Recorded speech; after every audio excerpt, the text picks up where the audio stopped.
আওয়ামী লীগ একটা অবৈধ ক্ষমতা দখলকারী নিষিদ্ধ বললো আসে নিষিদ্ধ হয়ে যাবে? নিষিদ্ধ হবে না, কারণ জনগণই আমাদের শক্তি। কাজে জনগণের পাশে দাঁড়াতে হবে। আজকে সবথেকে কষ্ট পাচ্ছে আমাদের দেশের মানুষ, মুষ্টিমেয় লোক, তারা খুব ভালোই আছে, কিন্তু এখন 6 কোটির উপর মানুষ আবার দরিদ্র হয়ে গেছে, যেখানে 5 কোটি মানুষকে আমি নিম্নবিত্ত থেকে মধ্যবিত্তে তুলে এনেছিলাম। তো দরিদ্র না থাকলে ইউনূসের সুদের ব্যবসা হবে না, এটা হলো বাস্তব কথা। কাজে আপনাদের সবাইকে আমি আহ্বান করব, এখানে কোনো গ্রুপিং না, সবাইকে এক হয়ে কাজ করতে হবে। আজকে আপনাদের এখানে অনেক নেতাকর্মী কারাগারে, সেই সাবেক এমপি গোলাপ সহ আওয়ামী লীগের তৃণমূল পর্যায় পর্যন্ত নেতারা আজকে জেল খেটেছেন, তাদের কারাগারে রেখে গেছে।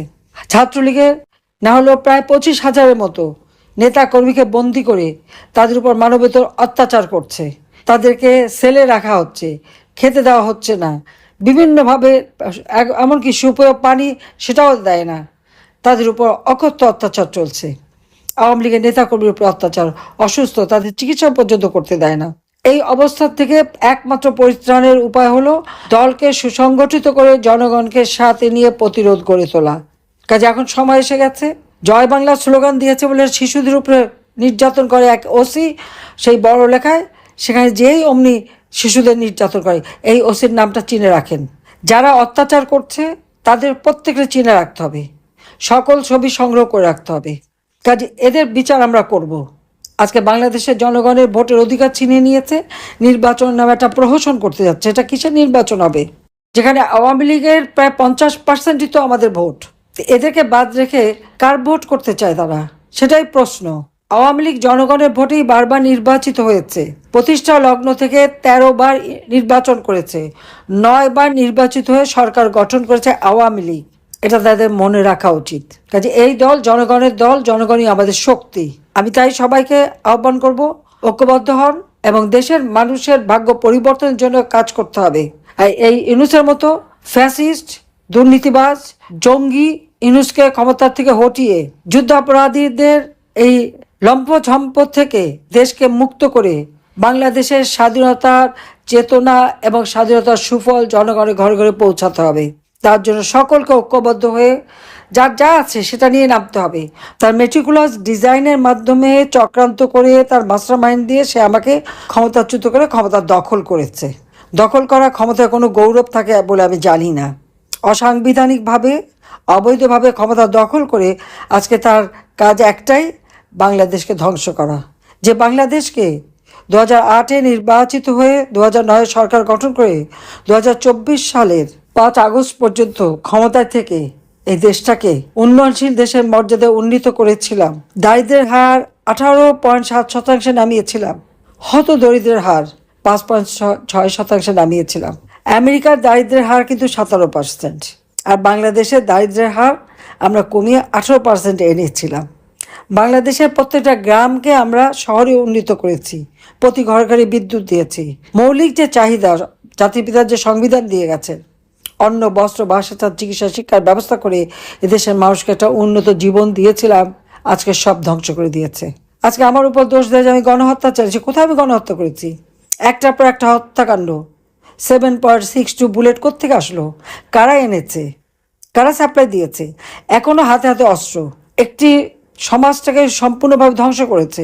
আজকে স্কুলে, কলেজে, ইউনিভার্সিটির ছাত্রছাত্রীরা শিক্ষকদের উপরে হামলা করে, শিক্ষকদের গায়ে হাত তোলে, শিক্ষকদের অপমান করে। এদের ভবিষ্যৎটা কি? আজকে কোনো সাংবাদিক কথা বলতে পারবে না, হয় তাকে লাশ হতে হবে, নয় তাকে নির্যাতনের শিকার হতে হবে। কোনো মিডিয়ায় একটা টু শব্দ করতে পারে না, মুখে বলবে আমার সমালোচনা করেন, আমাকে সব বলেন ইত্যাদি দিয়ে। যেই বলবেন, ওই ভালো মানুষের পিছনে যে একটা রাক্ষসী ক্ষুধা রয়ে গেছে সেটাই বড় কথা। সঙ্গে সঙ্গে দেখবেন লাশ পড়ে আছে। আর এমন এমন লোকদের নিয়ে আসলো, তাদের সবই বিদেশি নাগরিক, দেশি নাগরিক খুব কম। স্বরাষ্ট্র উপদেষ্টা দেখলাম, তাকে যখন জিজ্ঞেস করা হলো আওয়ামী লীগ, উনি বললেন আগামীকাল। ও বললো সন্ত্রাসী, অবৈধ অস্ত্র উদ্ধার, অস্ত্রকে উনি মনে করলেন পেঁয়াজ। উনি পেঁয়াজ রসুনের দামের কথা বলতে শুরু করলেন। ব্যাপারটা কি? উনি কি কানে শোনেন না, নাকি ইচ্ছাকৃতভাবে ভান করে? আমরা একটু কানের ডাক্তার দেখানোর ব্যবস্থা করতে হবে নাকি, কারণ এত ভুল তো শুনতে পারে না। আওয়ামী লীগের বিরুদ্ধে কথা বলে তো বেশ ভালোই বলতে পারে। কাজে এদের দিয়েও ইউনূস সাহেব দেশ চালাচ্ছেন। তো দেশের ভাগ্যটা কি হবে একবার চিন্তা করে দেখেন। একটা কাজই তারা পারদর্শিতা দেখিয়েছে, আওয়ামী লীগের নেতাকর্মী গ্রেপ্তার, তাদের উপরে অত্যাচার নির্যাতন। তো এই যে অরাজকতা চরমভাবে দেশে চলছে, আর প্রত্যেকটা আওয়ামী লীগ নেতাকর্মীর বিরুদ্ধে মামলা, আর্থিকভাবে তাদেরকে পঙ্গু করে দিচ্ছে, মামলা দিয়ে হয়রানি করে একটা বিভীষিকাময় অবস্থা সৃষ্টি করেছে। তারা আয়নাঘর খোঁজে, আমি নাকি আয়নাঘরে রেখেছি। আমি কাকে আয়নাঘরে রেখেছি? যাদের গুমের কথা বলে, যাদের গুম করেছি তারা তো নাদুস হয়ে বেরিয়ে এসেছে, বেশ খেয়ে দিয়ে মোটা সোটা হয়েই তো এসেছে, নতুন এখন গামছা নিয়ে চোখ বসছে, এটাই তো শুধু। কিন্তু আজকে কি হচ্ছে? প্রকাশ্য দিবালোকে কুপিয়ে কুপিয়ে মানুষ হত্যা করা, হাতে অস্ত্র নিয়ে, লাঠিসোঁটা নিয়ে, সেই প্রধান বিচারপতি থেকে শুরু করে চিফ জাস্টিস থেকে শুরু করে সবাইকে হামলা করে তাদেরকে পদত্যাগ করিয়ে সব জায়গায় দলীয় লোক বসানো। এটা তো জামাতে ইসলামী, তারা এই ব্যাপারে সক্রিয়। প্রত্যেকটা বিশ্ববিদ্যালয় তাদের দখলে। বৈষম্যহীন কোথায় এটা? আজকে আওয়ামী লীগের বা মুক্তিযোদ্ধার সন্তানরা হলে পড়াশোনা করতে পারবে না, তাদের লেখাপড়ার সুযোগ নেই, তাদের সার্টিফিকেট বাতিল। ছোট্ট শিশু স্কুলে গেলে শিক্ষকরা তাদের অপমান করে। এটা কোন ধরনের শিক্ষক যে তাদেরকে এভাবে জুলুম অত্যাচার করবে? শিশু, এ তো শিশু নির্যাতনকারী, নারী নির্যাতনকারী। ইউনূসের কাজই হচ্ছে, সে তো এখন শিশু, নারী নির্যাতনকারী, গণহত্যাকারী। কারণ আওয়ামী লীগকে তারা নিশ্চিহ্ন করতে চায়।